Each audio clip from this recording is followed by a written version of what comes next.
Hey everyone, Tim O'Donnell here. You're listening to The Greg Bennett Show. Any questions? It's been a while since you've seen me out in the race course.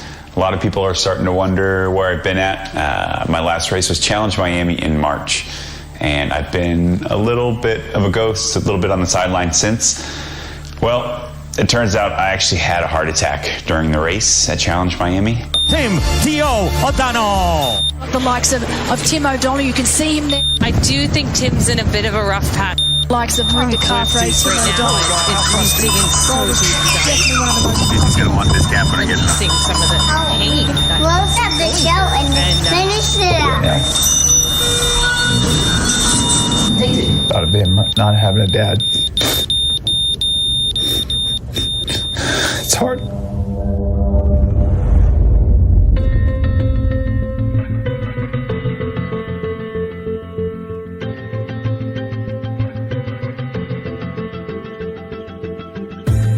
Welcome to the Greg Bennett Show, presented by Any Question. I'm your host, Greg Bennett, and I've just concluded a really fun conversation with a longtime friend and legendary Ironman athlete, Timothy O'Donnell. For those of you that don't know, Timothy O'Donnell, came back from having a near-fatal heart attack about 18 months ago while he was racing in Miami. And then he just came back this year. All of us were wondering if he'd ever come back to racing, but he did. In this episode, we really go through and we look at his races that he's done in 2022. And this conversation I've just had with Tio was recorded 12 days out from Kona. It's uploading today, which is 5 days out from Kona. And he's going to Kona Ironman World Championships again after his brilliant performance in the last Kona Ironman World Championships in 2019, where he was second and first American under 8 hours and had an outstanding performance there. So in this episode, we really just talk about his mental and emotional state, what it's been like to be coming back, and how he's been able to get on top of it mentally.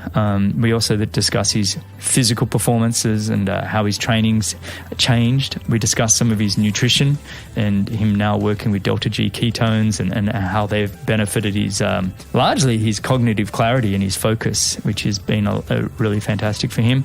And then we conclude the episode really discussing the Kona Ironman race, the women's race, and potentially what's going to happen in the men's race, without going into too much detail. But it is a fun episode. I was really keen to catch up with Tio, knowing that he was coming to Kona Ironman World Championships, which is just quite a feat in itself, that he was able to get himself qualify and get himself back there.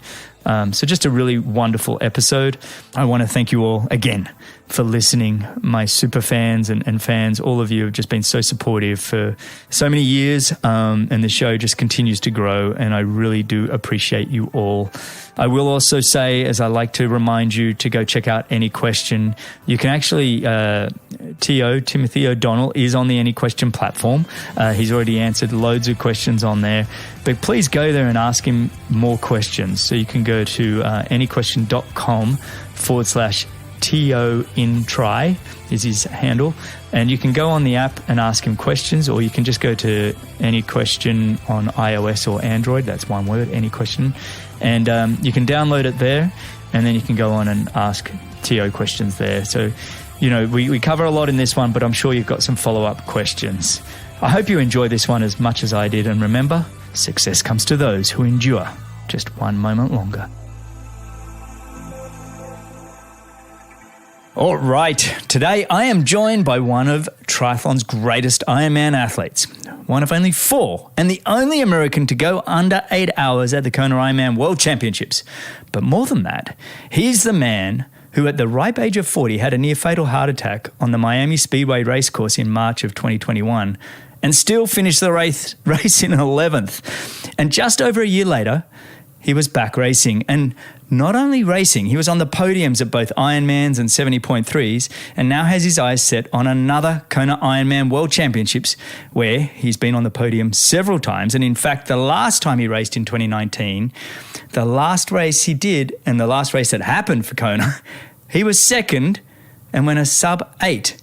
So listen, he's one of the best men I know. It's a privilege and honor to have him sit and chat with me again. We're only a week or so away from the Ironman World Champs. So welcome and thanks for joining me on the Greg Bennett Show. Timothy O'Donnell, how are you, mate? Hey, GB, it's great to hear your voice, man. It's been too long. It's been too long. And where are you now? What are you up to right now? I am actually in Lawrence, Kansas, of all places, which is where I've done my pre-Kona training camp.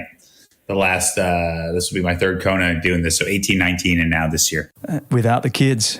Oh my gosh, it's so easy to train. We were just talking about that pre-recording. Yeah, I used to wonder, what did you do when you didn't have kids all day? How did you, and now I know all you did was recover. You actually recovered so you could train better the next day. I can't believe it. So Rinny's home with the kids. You've been given the freedom to have 2.5 weeks in Kansas, but this is what you do each year. Like you said, you have this time. It's a little bit of really just focused time for you, time almost. You were doing it even before you had kids, but now without the kids, it must be a really different feeling to be doing it without the kids. I can't. It is.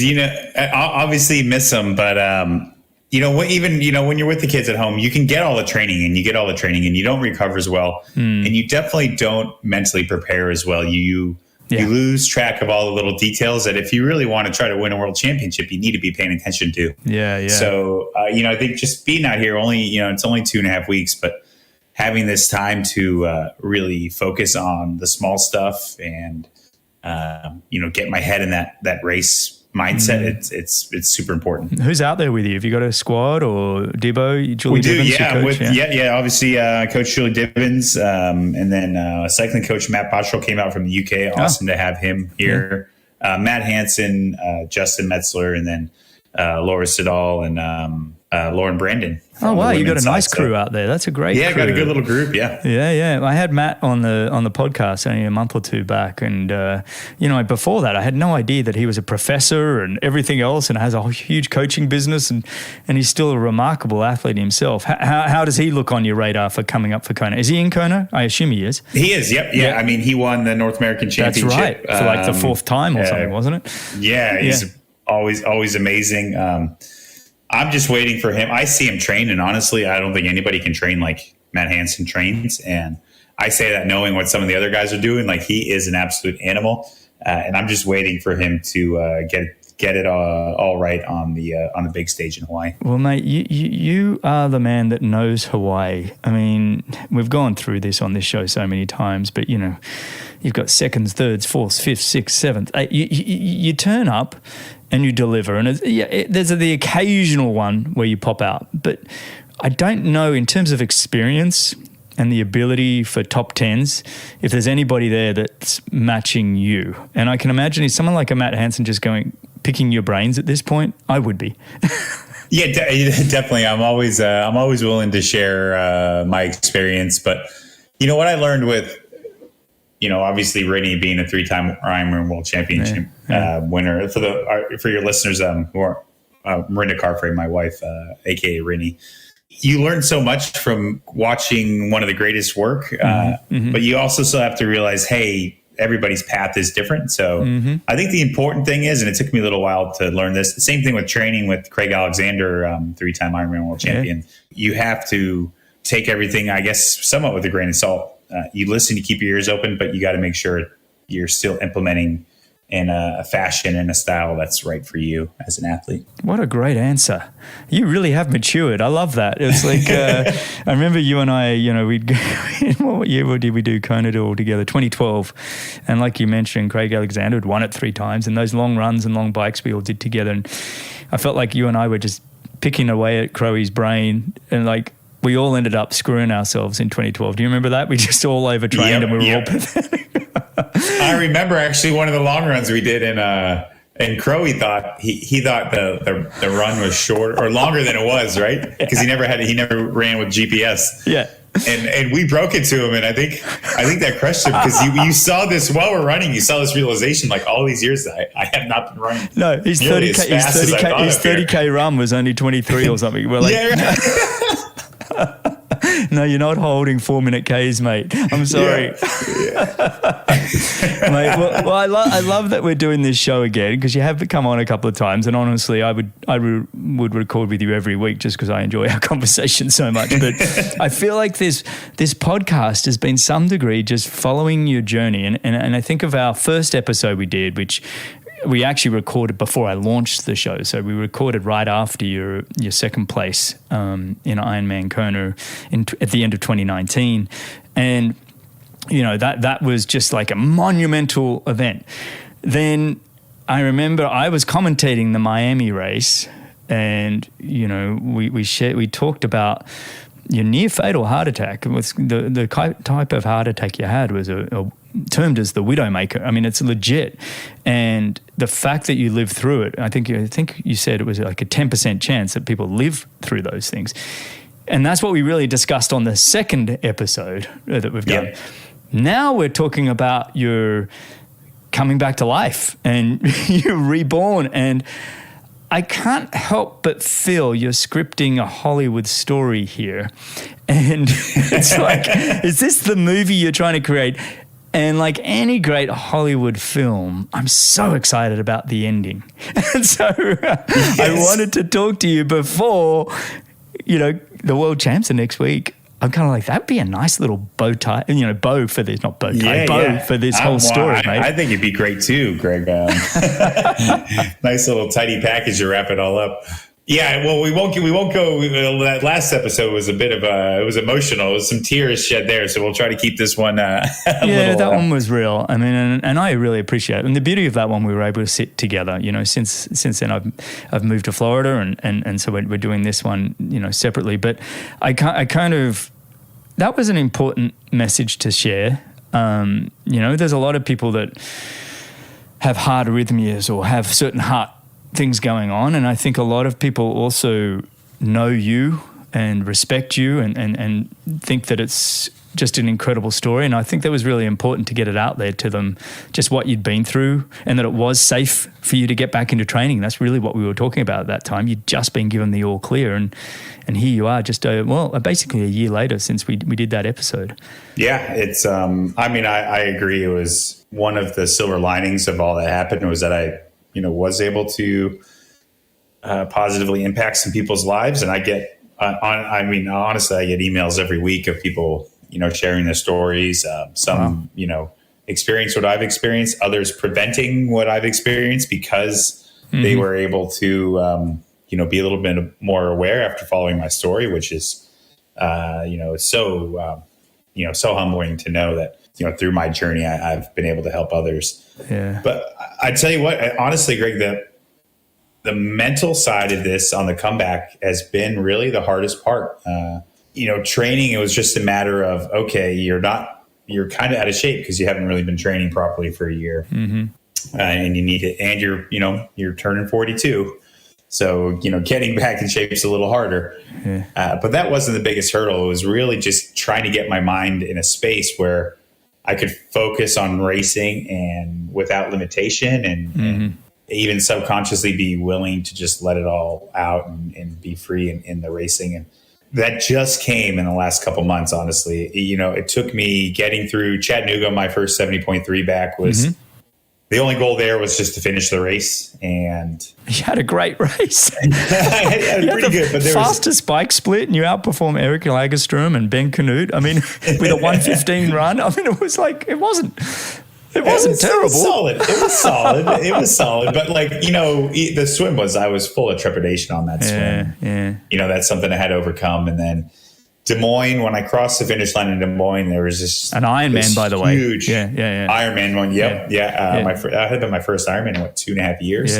Yeah. And the come down from that, just that sigh of relief, just knowing, okay, hey, I can do an Ironman. Were you doing lots of testing in between or anything? Like, apart from doing the races and building your mental confidence back up, were you doing anything else? Were you talking to people? What kind of feedback were you getting? On the medical side of it, feedback was pretty straightforward. I had no one on on my little personal team telling me to hold back or anything like that. I did bring in a sports psychologist for that build up back to Des Moines too, just to try to kind of help me with that headspace, which I think was really important. Good on you. Yeah. And he, particularly like with my swimming, because when I was having all that heart issues and that, restricted blood flow, I really had a lot of trouble swimming, and I couldn't breathe, almost had some panic attacks, and I almost altered the whole way I breathe, and like, my rhythm with my diaphragm and my breathing, everything was just out of whack. And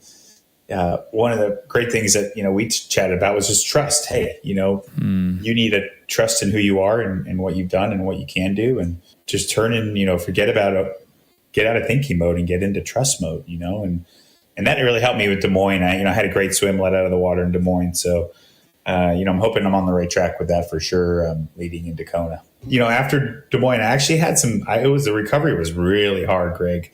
And I don't know if I just really wasn't in the fitness I needed to do to race at the level I raced at. And I went for the win. I absolutely shattered 6 miles, 7 miles left in the run, which isn't too, for me, I'm never the fittest guy in an early season, but, coming off, it took me 4 or 5 weeks to really properly recover. I got sick. I actually started having some palpitations, and I got really nervous. And that's when we did some more extensive follow-up testing. Learned I did have a little bit of a abnormal rhythm due to kind of an electrolyte imbalance, which was such a small percentage of the time that no one ever is like, yeah, this is like actually quite normal. Don't worry about it. And then we did this new scan. It's called this Clearly scan. What's it called? Sorry, can you repeat that? Yeah, it's called the Clearly scan, and it's new technology. It's the only scan that can show soft plaque in your arteries. Normally, you'd have to go in and go into the heart to see that, and it showed me everything, and everything was looking awesome. And I sent it to Dr. Aaron Bagish, and he's like, "Yeah, this is amazing. Like, you should feel really good right now." And after I did that, I did the Holter monitoring where we, found out that I didn't have tachycardia or some other complication from the heart attack. It wasn't until then that I was like, all right, let's clear your mind. Let's just do it, baby. Let's go for it. I love it. Well, there's so much in what you just said there. I don't know where to start. Well, first and foremost, I love that you went and got a sports psych and just somebody to be able to share that with, because I'm sure, and this is where it also, you've often lent on Rinny, and I've often lent on my wife, Laura. But now with 2 kids in the family and everything else, I think it's almost important to get a professional as well to really just help you get your head in the right space, So kudos on doing that. But also Des Moines Ironman, I love that you went for the win. First Ironman in 2.5 years. You've done 170.3, and it's kind of like you turn up, you lead the swim, you do a 4:12 bike. That's right, 4 hours 12. Yeah. And then, like you said, you blew with the last 6 miles, so 10K to go, and you still went a 3:01 marathon. And finished third, by the way. I look at that and think, if that's kind of an average to bad day, it's pretty awesome. The funny thing is, Greg, in 2019, my performance at Ironman Boulder was almost exactly the same. Matt Hansen beat me there. You got first. I ended up third. That's got my Kona right. slot. I ended up, struggling on the run. That's right. So I kind of got a chuckle. I'm like, well, I guess I'm sort of where I was. Well, all we need now is for you to break your foot. I think, knock on wood, I think we're a little too close to come back from that one. No, but I'm sorry for people that haven't listened to this. So before 2019 and your outstanding performance at the World Champs in Kona, you I think it was at the Santa Cruz 70.3, which wasn't it, or just about, and I think was it your 5th metatarsal or? It was my 5th met, which I had broken the year before and hadn't healed properly. Okay. Which was crazy. It was almost just being held together by But you didn't think you were going to race that race, and you were doing a lot of water running and ultra G. Yeah, I didn't run outside until 10 days before Kona, right before I left Lawrence training camp. I went for a run. Wow. And I remember when I hit the ground in 2019 in Kona, coming off the bike, I'm like, okay, well, let's see what the foot can do. See, it's not unusual for you to go into events going, well, let's see if the foot will hang in there. Let's see if the heart will hang in there. It's all part. It's almost like an ultimate distraction for you from everything else. It's like you singular focus. I thought the broken foot put everything in perspective in 19, but the heart attack and coming close to death definitely put it in perspective. And like, how cool is it that I'm still, after all that, I still have the opportunity to go to a world championship and the opportunity to train and get in shape. It's insane. And, I don't know if this will be my last world championship build ever, but you just get goosebumps. You're out there on these key sessions and just these epic sessions with your coaches and your buddies. And you're like, this is such an amazing journey. And my cycling coach, Matt, was sitting on my wheel for some of our efforts on our last bike run. And he's just like, I got goosebumps, mate. He's just, he was so happy to be another. And Kenny, our camera guy who, one of the best guys in the world, he actually took me to the hospital and stayed with me in hospital in Miami. He's out there and we're talking about it afterwards. He's almost in tears. So for all of us to be on this journey together and still be at this point, despite what's happened over the last year and a half, you just have to be grateful. I love that, mate. There's all of us are sharing this journey with you, by the way, all your mates, everybody. And it's just to see you back. This year when you, like you said, Chattanooga, and you came 6th, it was like, that was massive. That was like the greatest 6th place ever. And I know you were kind of like, oh yeah, whatever. It wasn't. It was like for the rest of us, we're like, all right, here we go. And then to go do your Des Moines Ironman, and now to be in another training. And we skipped over, by the way, you're getting 2nd at Santa Cruz, only a couple of weeks ago at the 70.3 there. And then now you've got your team with you in Lawrence. It's like, here you are again. And I love that you're coming from this, I'm incredibly grateful because I get to have another opportunity. That's so awesome. Yeah. It really is cool. Absolutely. Now I can't lie, Greg. When I blew up in Des Moines, I was more like, I was kind of like, this is really hard. I don't even, and I had 14 minutes when I blew up. I had 14 minutes on 4th place. Yeah. And all I needed to do was, I just basically had to get 3rd or 4th to get a Kona slot. And I was like, maybe should I just drop out? I don't even know do I want to do another Ironman? If I get a spot, I have to do another Ironman if I get this spot. And it was just this incredibly amazing internal struggle. And I saw Kenny of all people standing on the side of the road. And I said to Kenny, I'm like, I can't do it. I'm done. And I was thinking about actually just stopping. I'm like, I had a great career. Yeah. You'd be proud of everything you've done. And he's like, hey, T.O., this is a spot in Ironman where everybody starts questioning themselves.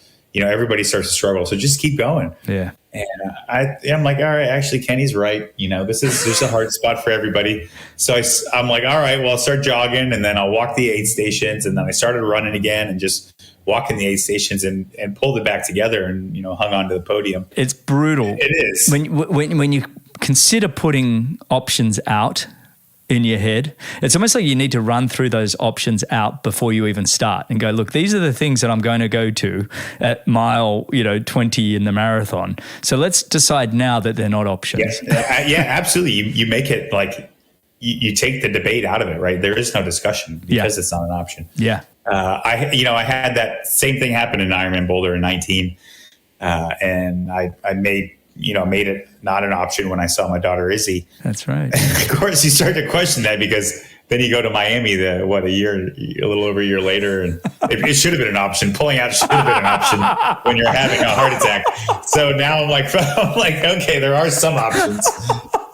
I know, but this is the, I think we talked about it last episode where the mental side of understanding these kind of, when is it a heart attack and when is it just I'm absolutely fatigued? Yeah. And it's like you need to have as much clarity going into the race as possible, to kind of feel like you've, looked under every rock and every scenario as much as possible so you can have an answer for, okay, what is being stupid and what is being, weak or whatever. And it's like, I don't know. It's are you still working, on the psychology side of it? What are you doing for Kona with that, or you've got the tools now? Yeah, I think I've got the tools. We've done some.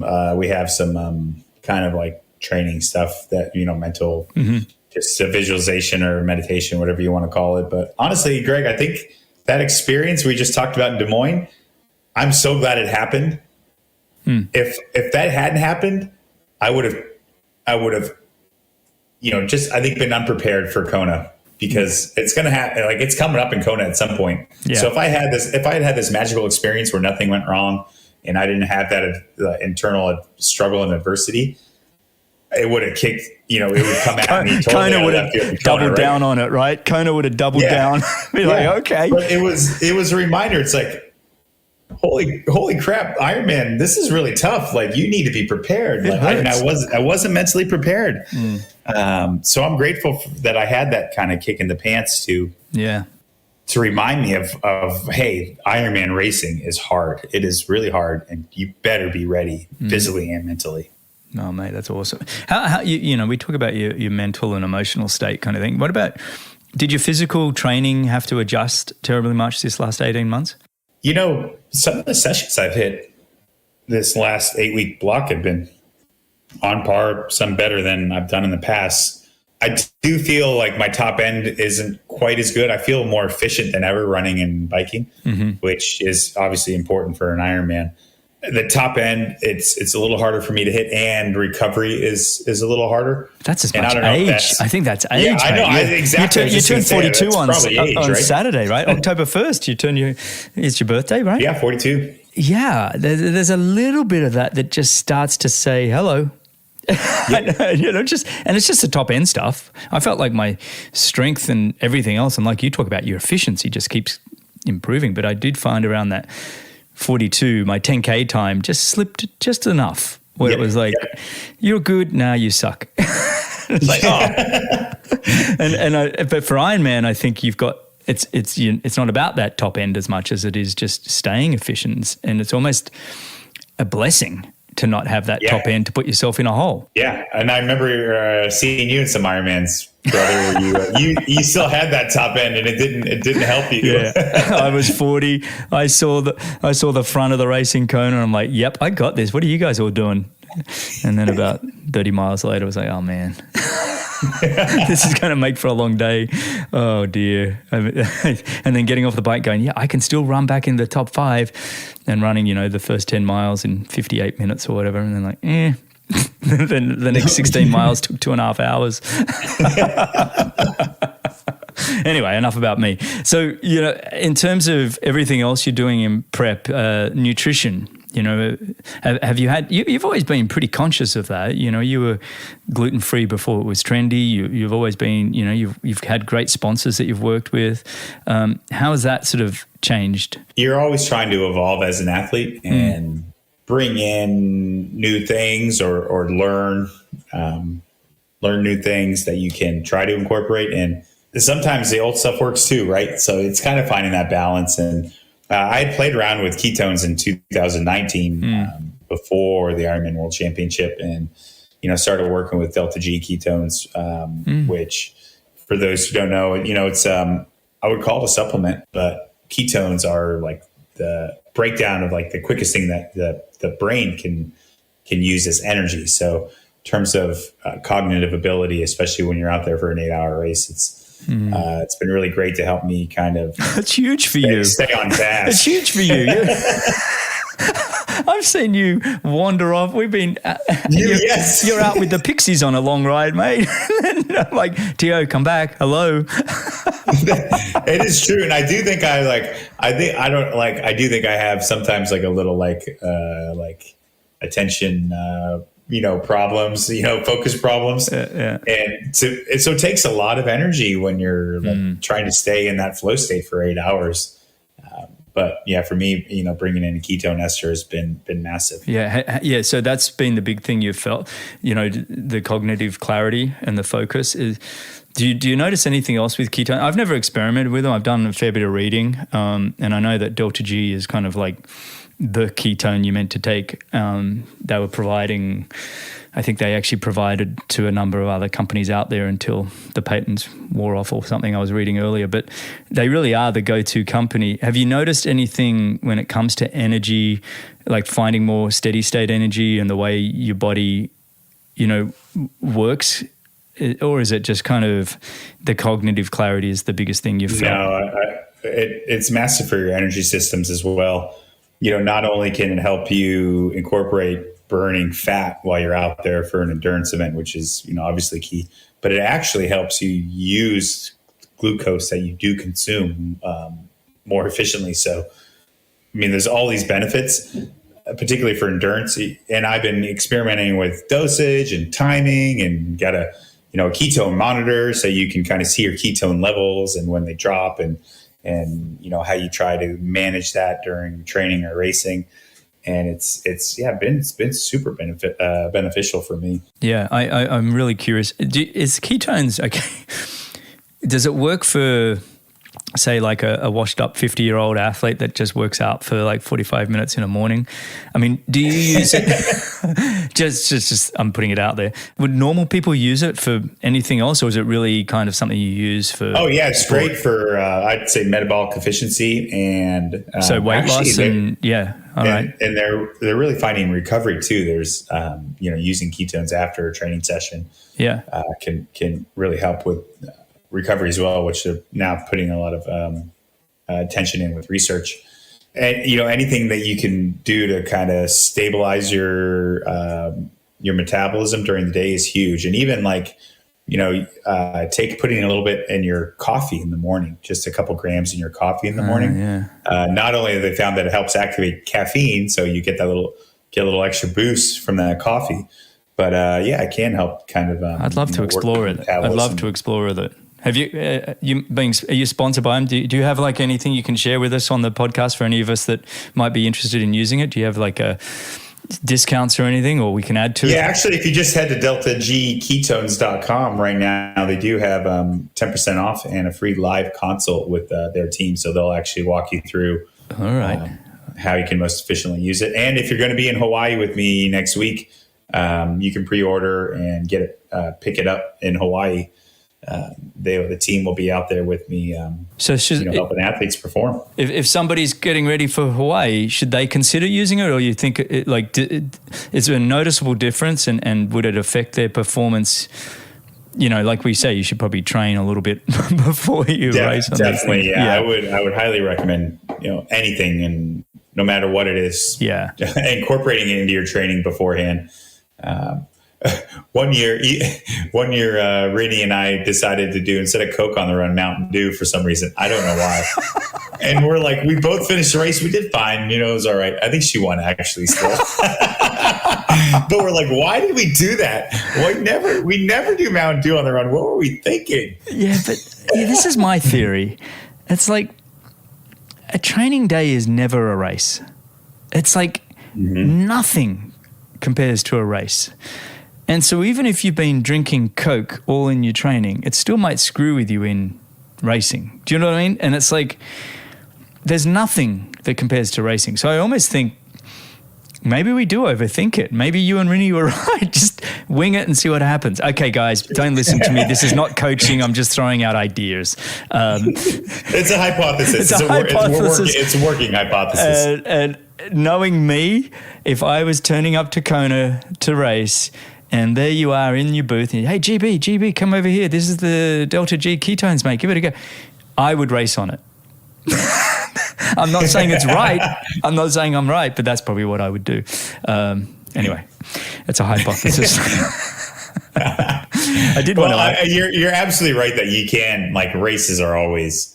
Yeah. It's just a stress that you can never really recreate in training. I mean, even, the build up, everything you put on yourself mentally, emotionally, travel, all that stuff, you can't replicate. But, you can't replicate.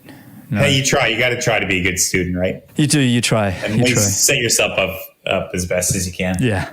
Hey, earlier on, you mentioned Aaron Baggish, your sports cardiologist, and I had to tell you, we've become good mates. He's actually... he told me that, he's working with you guys, right? Yeah, and it was... it wasn't even like through you. It was kind of interesting. You'd spoken about Aaron Bagish in our last podcast, and then he's been involved in helping us build the healthcare channel on Any Questions. So I got to know him pretty well, and we don't get to talk about you because of the whole, not allowed to talk about patients or anything, but I do say, just look after my boy. And so, and I'm glad that he's been checking in on you. Is he going to turn up to Kona or anything? Do you know? He actually just moved to Switzerland, so he normally does come out for the medical conference, the sports medicine conference. But we're actually he's working with me. We're doing a little presentation with Hoka at the medical conference, so I think they're recording some stuff with him. Oh, very cool. To build in air at the conference. Very cool. Well, he's a good man. But it's awesome. Like, we all want to be the best at what we do, and to have someone like him who is the best at what he does, be so generous with their time. It's pretty awesome. Yeah, that is so cool that he's on your team. So let's shift gear a little bit, mate. Kona coming up. Let's talk about the women's race, because then it's less about you. But we will touch on the men's race in a moment without putting too much pressure on you. The women. This is the first time ever they're going to have their own race on the Thursday. Mm-hmm. I'm not sure how the age groupers work. I had Rob Burrell on the show, who's going to come out next week, and he was saying that he races the same day as the women. So I don't know how much the age group race is going to impact the women's race, but how do you think just them having their own day will affect their race? Yeah, it's going to be super interesting. I do think, some of the women get caught up in the guys on the bike. So it's definitely going to maybe clear that up a little bit. It'll be interesting to see if some of the normal contenders aren't where they, don't end up where they normally are because of that or not. I don't know. I think it's great to have such a focus on just the women on one day for sure. Logistically, it's going to be crazy, I think, for the island to deal with. I think 54. So the most they've ever had is 2,500 athletes on a one-day event. Now they have 2,700 on both days. So they'll have, 5,400 athletes. What? So I hope the volunteers are ready, because it's a hard day. I don't know if they'll switch them through or they'll, how that works. But that's 2 long days. And from what I've seen on the Big Island there, the locals will put up with it to some degree, but they're also a little bit give us our island back. Yes, we'll soon find out if we're pushing the envelope too much or not. Yeah, but looking at the women's field, I don't know if you've had any chance to look at it. I mean, you're training with Laura Siddell and a couple of others you mentioned, and give me your podium or top 5 even. Tell me about it. Daniela, I can't. I just feel like when she won St. George early in the year, it's just she just the light switch flip back on, and she's like, "All right, ladies, you want another one of these titles? You're going to have to pry it out of my hands." Yeah. So unfortunately, Kat Matthews just got she was hit by a car. Oh no. A day or two ago, so I don't know if she'll be able to start. I think she had some fractured vertebrae. Whoa, she's training down in Texas, isn't she? She was down in Woodlands, Texas. Yeah, she was training with Patrick Lang. I just had Patrick on the show, actually. It was a lovely conversation. But he was saying that he was training with Kat. Oh, that's awful. I didn't realize. And so I think Lucy Charles Barkley will be up there on the podium. And then the third one, maybe Anne or Annie Hug, Laura Phillip. Yep. I think one of those 2 ladies will be right up there too. And Sid, she looks super fit right now. She's training really well. She's riding really well. So I think she was 6th or 7th at St. George. Yeah, she was. And we told her we were training with her in St. George. We did a training camp there. I just went out to support. And Hanson and I were like, Sid, top 5, let's do it. And she was like, no. And she almost was so close, It's like, well, all right. Now you can. You're right there. So I'd love to see her in the top 5. Yeah, me too. I want to get her on the show, actually. I'll wait till she's top 5 at Kona. No, I'm just kidding. But I do want to get her on the show either way. She's been such a star on the Any Question app, actually, just answering so many questions and just actually helping us build it, giving us lots of feedback. So I really have got to know Sid very well. What about the, Americans? You have Sarah True, and Chelsea Sodaro, the mums. Yep.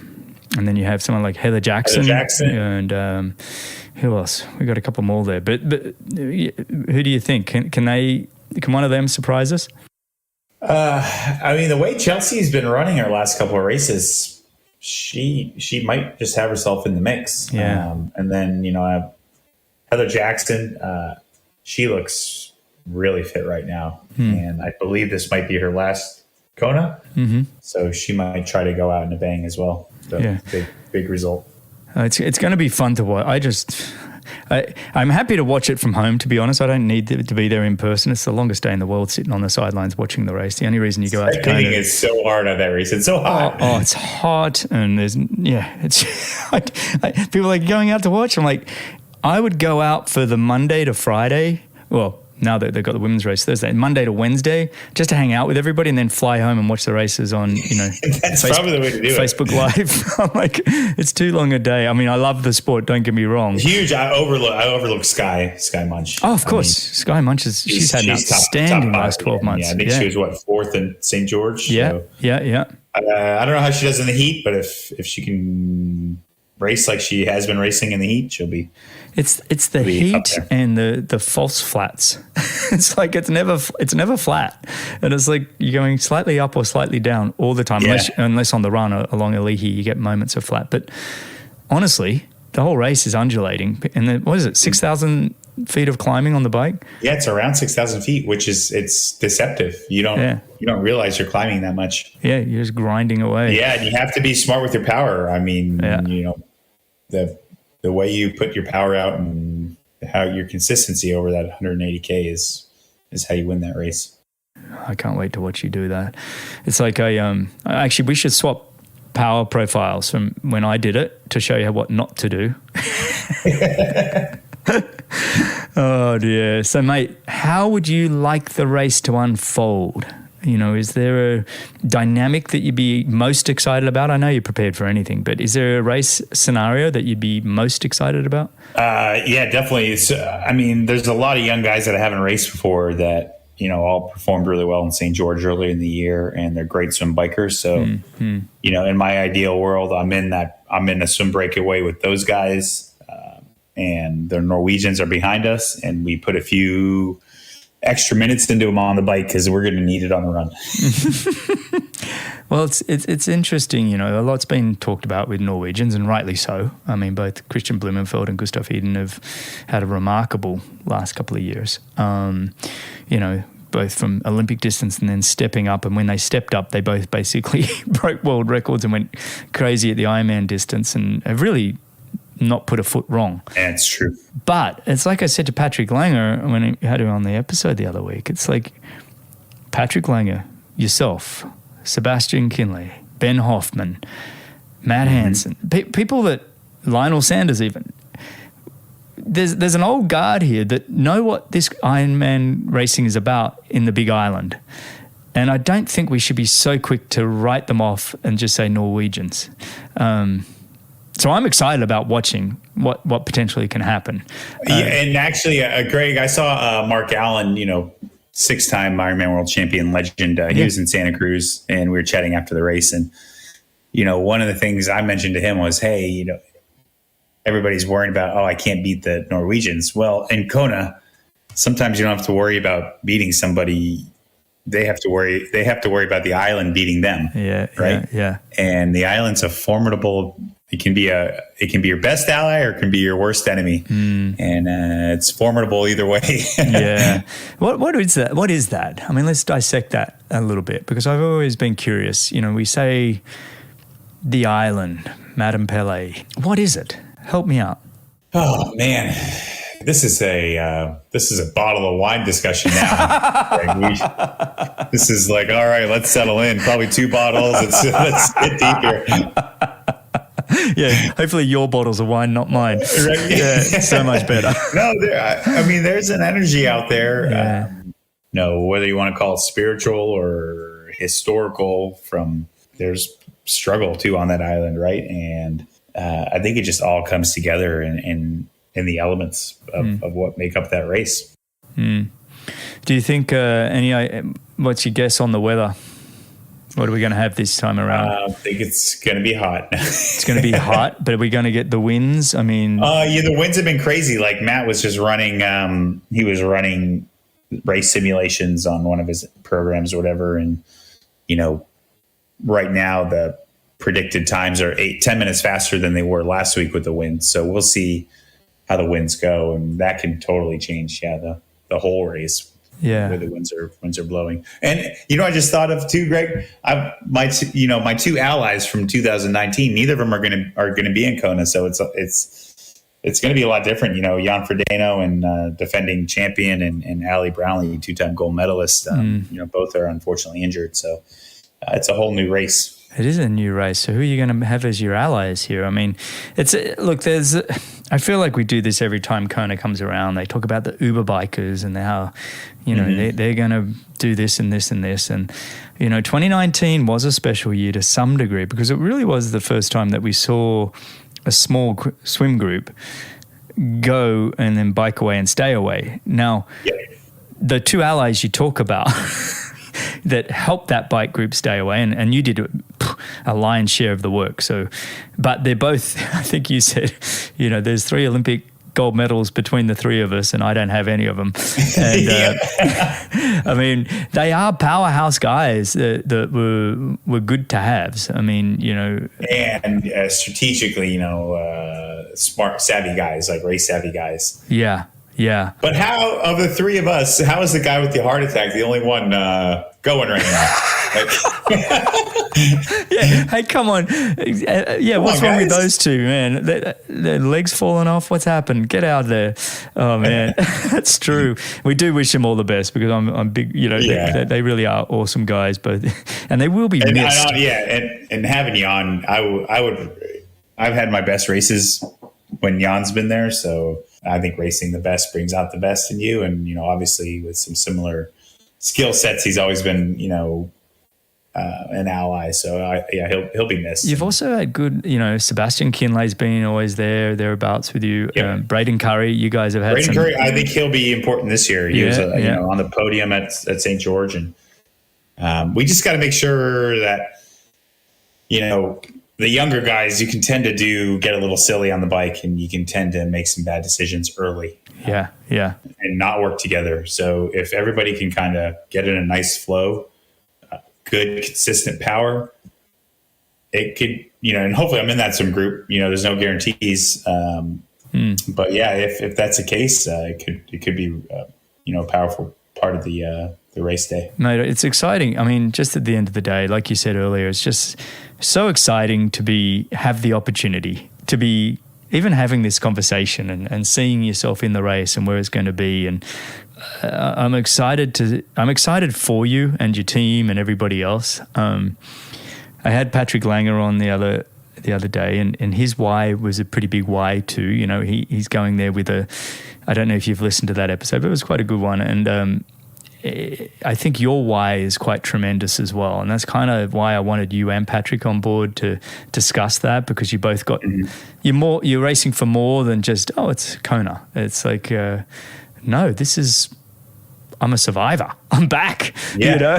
It's like, it's important. So have you allowed yourself the chance to see yourself winning it, or do you kind of not visualize like that? You just sort of focus on the process, or how do you prepare?